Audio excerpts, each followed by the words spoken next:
Program Jaminan Kecelakaan Kerja atau JKK memberikan perlindungan kepada pekerja terhadap resiko kecelakaan yang terjadi saat bekerja, termasuk perjalanan dari dan ke tempat kerja. Dalam 5 stimulus ekonomi Juni hingga Juli 2025, pemerintah memperpanjang pemberian diskon iuran JKK sebesar 50% bagi 2,7 juta pekerja di 6 subsektor industri padat karya selama 6 bulan. Anggarannya berasal dari non-APBN sebesar 200 miliar rupiah. Sebelumnya sesuai dengan peraturan pemerintah nomor 7 tahun 2025, relaksasi iuran JKK sudah dimulai Februari sampai Juli 2025. Dinikmati oleh industri makanan, minuman, dan tembakau, industri tekstil dan alas kaki, industri kulit, mainan anak, dan industri furnitur.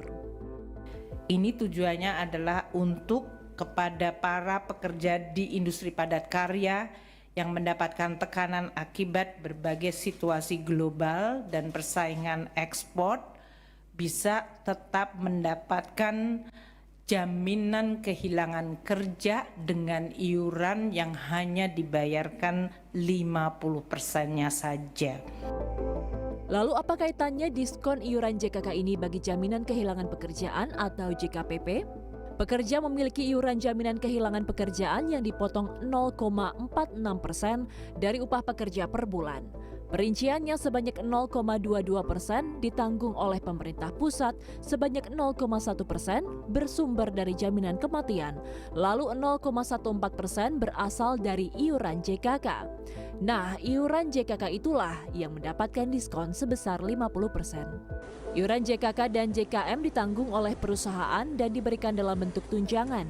Iuran tidak mengurangi upah pekerja. Serikat Pekerja mengapresiasi niat baik pemerintah memberikan 2 stimulus bagi pekerja di tengah tahun ini.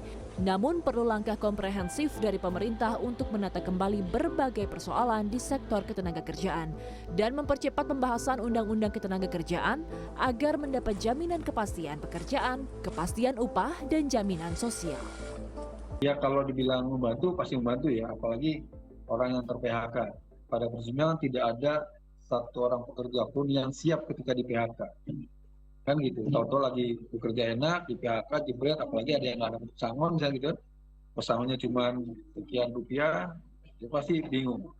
Sehingga bantuan dari pemerintah itu harus diapresiasi dan itu tentunya akan sangat membantu. Walaupun tadi ya, taraf bantuannya itu seberapa besar kan gitu. Nah tinggal bagaimana pemerintah bisa juga memberikan jaminan sosial yang lain gitu ya, subsidi yang lain, misalkan subsidi bensin tidak terlalu mahal harganya gitu kan, terus beras juga tidak terlalu mahal, misalnya seperti itu. Sembako dijaga harganya supaya terjangkau dengan kantongnya masyarakat gitu. Program ini niatnya dapat memberikan perlindungan lebih baik bagi pekerja yang kehilangan pekerjaan, sekaligus membantu mereka dalam proses mencari pekerjaan baru melalui akses informasi pasar kerja dan pelatihan keterampilan yang disediakan.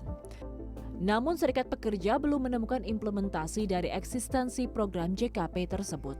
Tak heran beragam masalah pun timbul dari penyelenggaraan job fair di sejumlah wilayah di Indonesia. Desi Aritonang, Nabil Haris, Jakarta.